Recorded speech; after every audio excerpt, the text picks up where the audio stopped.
Olá pessoal, então hoje nossa aula é sobre redes periódicas.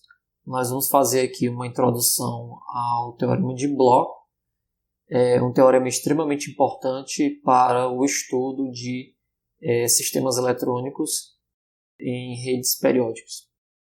Na verdade, o nosso objetivo aqui é aplicar justamente o que a gente conhece sobre mecânica quântica e sistemas eletrônicos, principalmente no que se refere ao preenchimento dos níveis eletrônicos, desde que agora estes elétrons eles venham a enxergar uma rede cristalina no material que tenha algum tipo de efeito sobre a função de onda. Na verdade, no lugar da gente trabalhar especificamente agora com as energias do sistema, a gente vai trabalhar unicamente com a função de onda, porque existe um conceito importante que é as estruturas de bandas eletrônicas, que é uma relação entre a energia do sistema e o vetor de onda que o elétron pode ter. Nós conhecemos que o sal de cozinha, como a gente costuma ver no dia a dia, ele na verdade é uma rede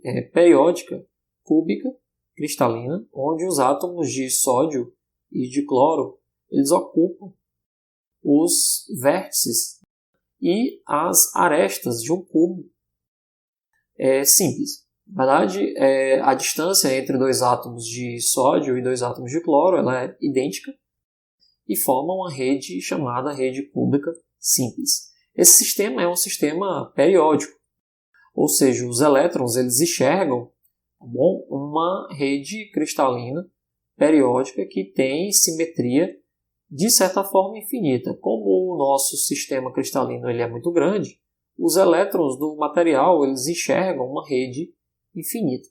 O que acontece no caso? A pergunta que a gente quer resolver é o que acontece com a função de onda desses elétrons quando estes elétrons enxergam um potencial periódico numa rede cristalina.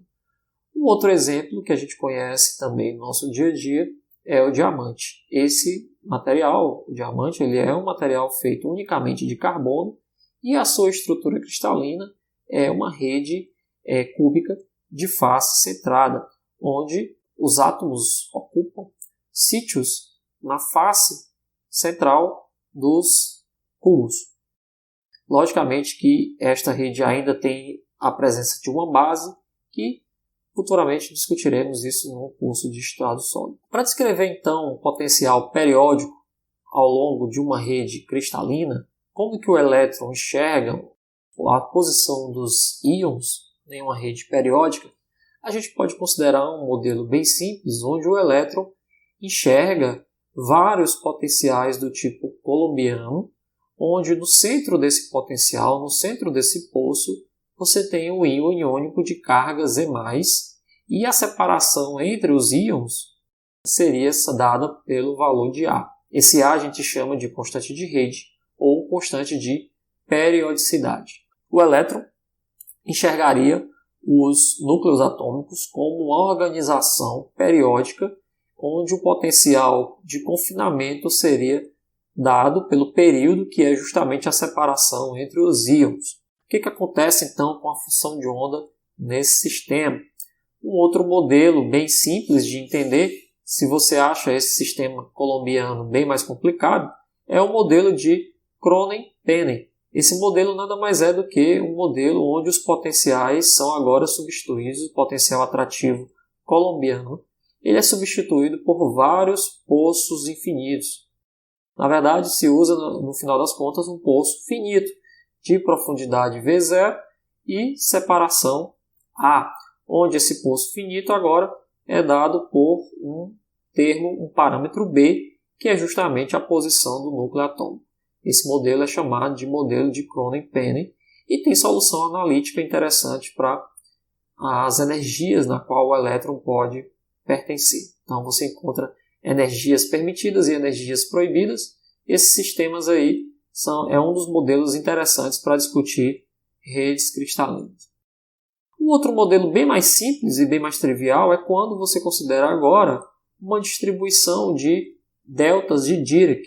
Imagina que em cada ponto onde existe a presença de um núcleo atômico, existe um potencial altamente repulsivo ou altamente atrativo. Aqui não importa muito se o potencial está para baixo ou se está para cima. Essa rede periódica é uma das mais simples e é conhecida como pente de Dirac. Porque se você observar bem, a estrutura periódica aí parece com um pente, como se o elétron estivesse enxergando várias barreiras infinitas, mas extremamente finas, que são dadas pelas funções delta de Dirac. Como que fica então a função de onda num sistema desse tipo? Então, no lugar de nós estudarmos o sistema colombiano tradicional ou o modelo de Kronen-Penny, que apesar de ter solução analítica é um tanto quanto complicado, nós vamos estudar o sistema mais simples, que é o sistema periódico, que é a rede de Dirac ou pente de Dirac. Então você deve estar se perguntando, será que esse sistema unidimensional ele descreve de fato o que acontece com os materiais? Será que é um sistema plausível do ponto de vista da natureza? E a resposta é sim. Um exemplo são as cadeias de carbono. As cadeias de carbono é uma organização linear unidimensional, onde o arranjo atômico entre os átomos de carbono é totalmente unidimensional. As ligações químicas, que podem ser do tipo dupla-dupla ou tripla simples, que são os dois tipos de alótopos de cadeias lineares, elas formam um sistema unidimensional perfeito, onde cada átomo está localizado no sítio atômico. E o elétron enxerga esse tipo de sistema como sistemas periódicos unidimensionais, como a nossa rede unidimensional periódica. Então, o que vai acontecer com a estrutura, nesse sentido, é que a função de onda, vai obedecer um famoso teorema chamado Teorema de Bloch. O Teorema de Bloch joga uma relação de periodicidade sobre a função de onda, que nós vamos mostrar aqui nessa aula. Existem duas formas do Teorema de Bloch. A primeira, na qual leva em consideração a periodicidade, implícita na própria função de onda e no fator de fase.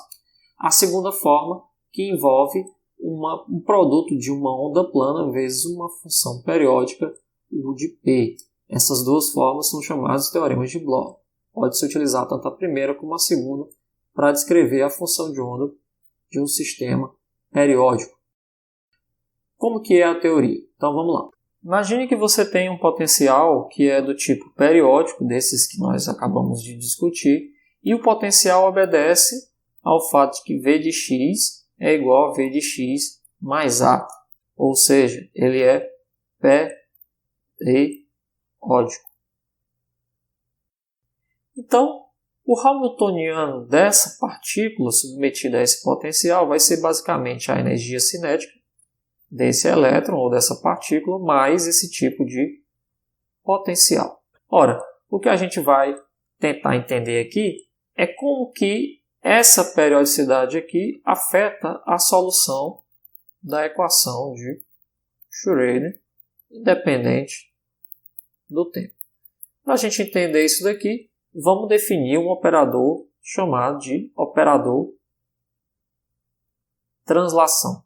Esse operador translação, ele faz a translação de uma certa quantidade A, que é a periodicidade da rede, da função de onda, e produz uma função de onda com uma translação de mais A. Então, por definição, estamos definindo aqui um operador translação que, ao atuar na função de onda, me leva para uma função de onda deslocada de A. Não importa se é o deslocamento para a direita ou para a esquerda. O que importa é que, quando o valor de A aqui é positivo, o valor de A se manifesta positivamente aqui nessa direção. O que a gente pode afirmar sobre a relação de comutação entre o operador translação e o Hamiltoniano? Porque se nós encontrarmos que essa relação aqui é nula, significa que tanto o operador translação como o operador Hamiltoniano, eles têm autofunções simultâneas, ou seja, essa solução da equação de Schrödinger, que a gente precisa encontrar, ela precisa ser autofunção também do operador translação. Como que fica aqui a relação de comutação?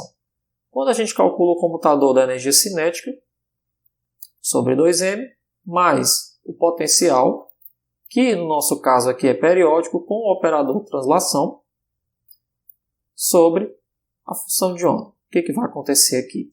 Perceba que o operador energia cinética, a gente vai tratar de forma unidimensional, nada mais é do que menos h cortado, a derivada segunda em relação a x. Então, aqui vai ser o comutador de P2 sobre 2m com o operador translação, atuando na função de onda de psi, mais o operador potencial com o operador translação, atuando na função de onda de psi. Isso aqui, quanto que vale?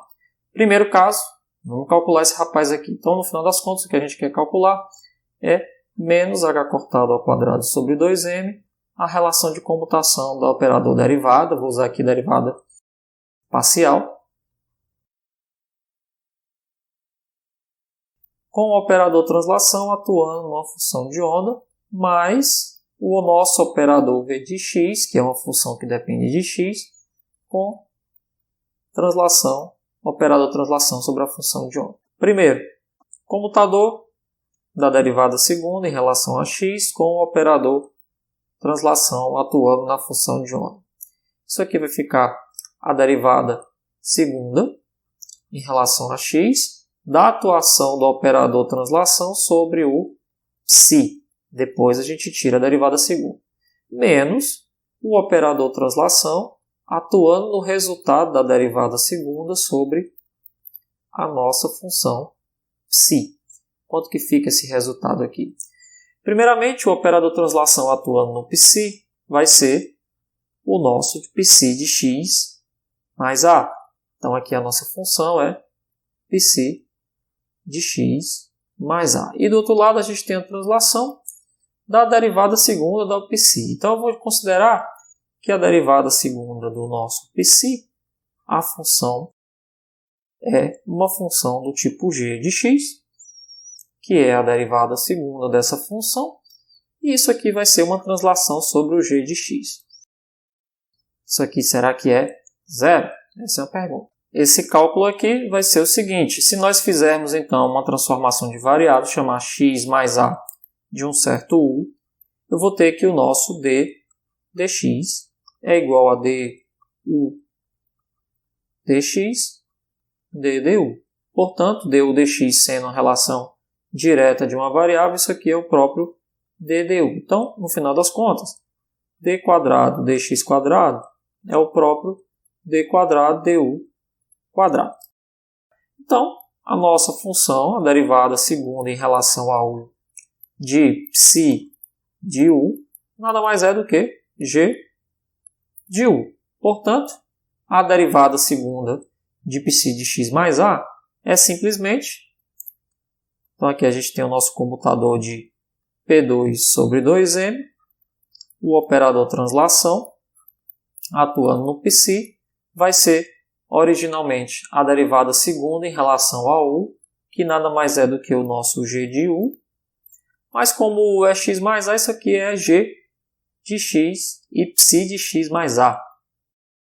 Menos a translação agora na função g. Ora, uma translação na função g nada mais é do que g de x mais a.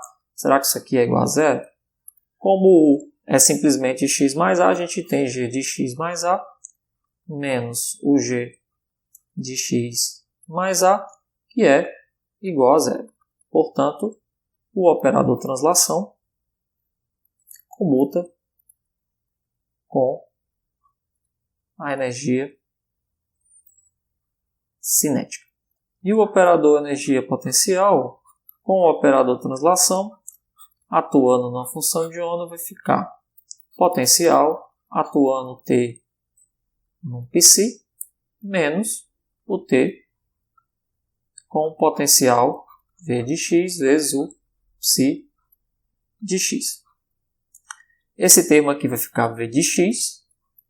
T atuando no psi é um psi de x mais a, menos o t de A atuando numa função que é v de x e psi de x. Ora, se eu pegar isso daqui como uma função só, vai ser v de x mais A, psi de x mais A.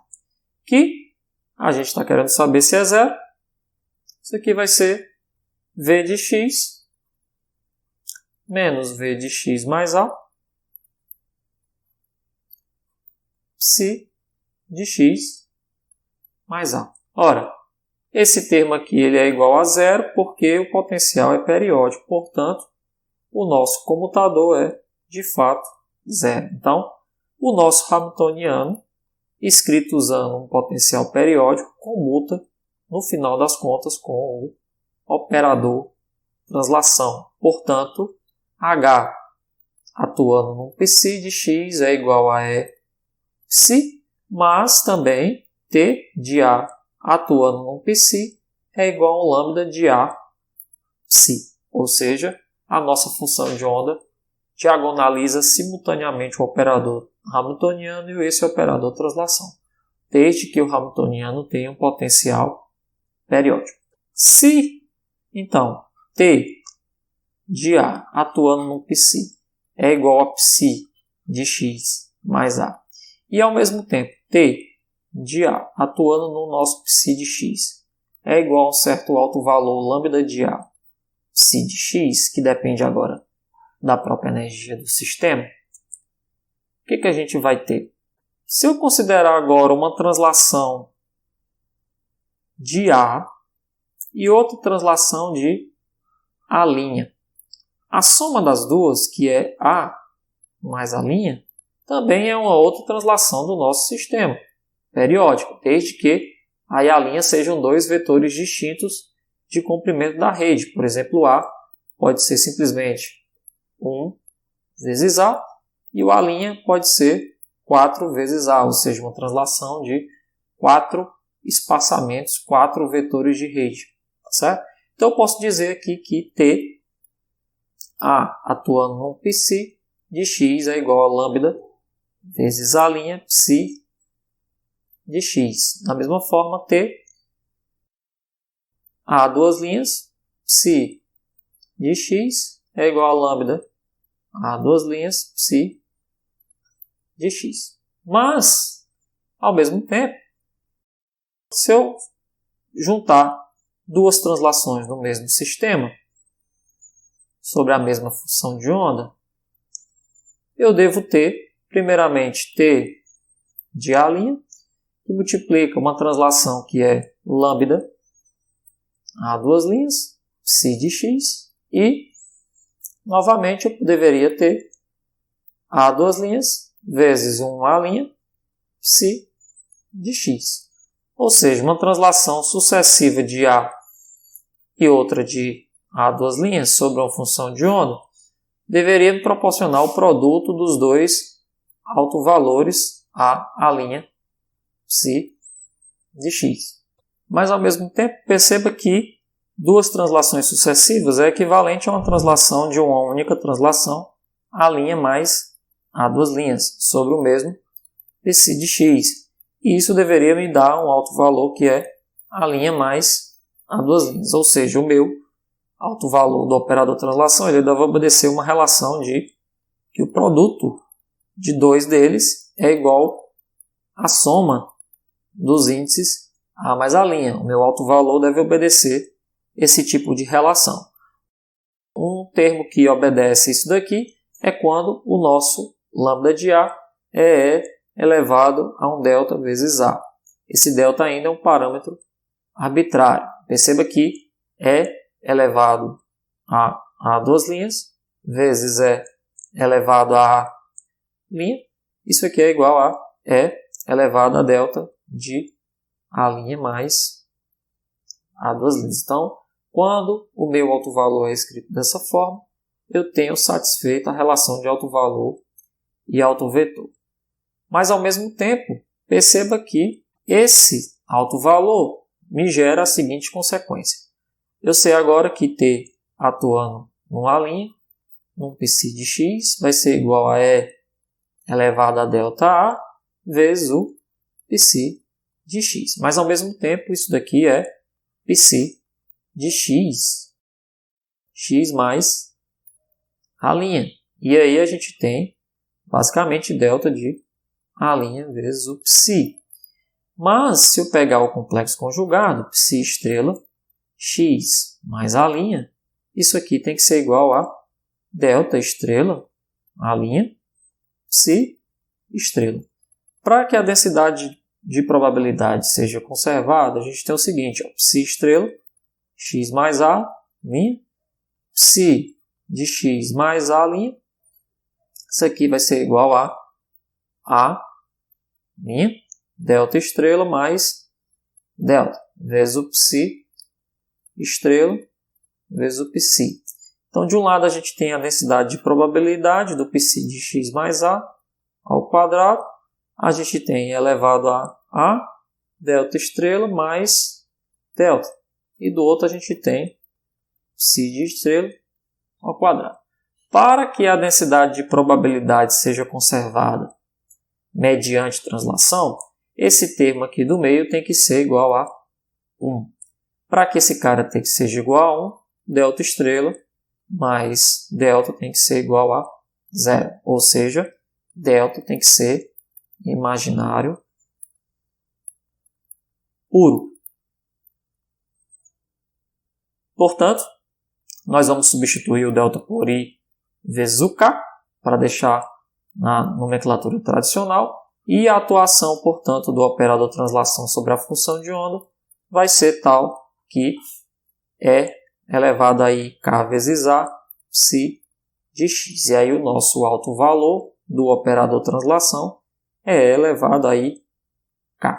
Portanto, o teorema de Bloch fica provado porque psi de x mais a é igual a elevado a i k a vezes o psi de x. Isso aqui é chamado de primeira forma, né, do teorema de Bloch. Uma outra forma do teorema de Bloch é quando a gente tem no nosso problema uma determinada função que tem a mesma periodicidade da rede, ou seja, existe uma função u de x periódica na qual u de x é igual a u de x mais a. Ou seja, é uma função periódica. Eu vou propor que a função periódica u de x é uma outra função f de x que multiplica a minha função de onda. Perceba que a função de onda não é necessariamente periódica, pois psi de x mais a tem que ser igual a elevado a i k vezes a psi de x, ou seja, a função de onda não é periódica. Quem é periódica é a densidade de probabilidade. A densidade de probabilidade, sim, essa sim é periódica, mas a função de onda não necessariamente é periódica. Mas digamos que existe uma outra função periódica qualquer no seu problema, que é dado pelo produto da função de onda vezes um outro f de x. Essa função ela é arbitrária, essa outra função também é arbitrária. Então, portanto, nada por enquanto foi preso a nenhum tipo de solução específica. Como essas duas funções são iguais, eu posso dizer que u de p de x mais a é igual a f de x mais a psi de x mais a. Mas u de p de x é igual a u de x mais a. Portanto, f de x, psi de x, deve ser igual a f de x mais a, psi de x mais a. Mas pelo teorema de Bloch, f de x, psi de x, vai ser igual a f de x mais a, que multiplica psi de x mais a pelo teorema de Bloch é elevado a i k psi de x. Portanto, o nosso f de x tem a seguinte propriedade. Ele é igual a f de x mais a, que multiplica elevado a i k. Uma função f de x que obedece exatamente a esse tipo de problema é quando o f de x for do tipo elevado a menos i kx. Por quê? E elevado a menos I kx é igual a E elevado a menos I kx mais A, que multiplica E elevado a I Ka, portanto, E elevado a menos I kx fica igual a menos I kx. Então, o nosso f de x é E elevado a I kx. Dessa forma, eu posso dizer que a minha função periódica, ou de x, é E elevado a menos I kx, que multiplica a função psi de x. Ou seja, a segunda forma do teorema de Bloch pode ser escrita da seguinte forma. E elevado a I kx, que é uma onda plana, vezes essa função periódica genérica I. E a nossa função de onda obedece a esse tipo de problema. Então, essa aqui é a segunda forma do teorema de Bloch. Então, qualquer solução em qualquer sistema periódico, a função de onda deve obedecer às seguintes expressões. Psi de x mais A, que é a primeira forma do teorema de Bloch, é elevado a IK vezes um psi de x, onde esse K é um parâmetro ainda que vai ter uma interpretação física, ou o nosso psi de x é elevado a I kx, que é uma onda plana que multiplica uma função periódica qualquer no nosso sistema. Então, a função de onda, a solução para o elétron em sistemas periódicos, para uma partícula num sistema periódico, deve obedecer a essas duas equações, que são conhecidas como teorema de Bloch. Na próxima aula, a gente vai fazer algumas aplicações do teorema de Bloch e encontrar a famosa estrutura de bandas dos materiais. Então, até a próxima aula.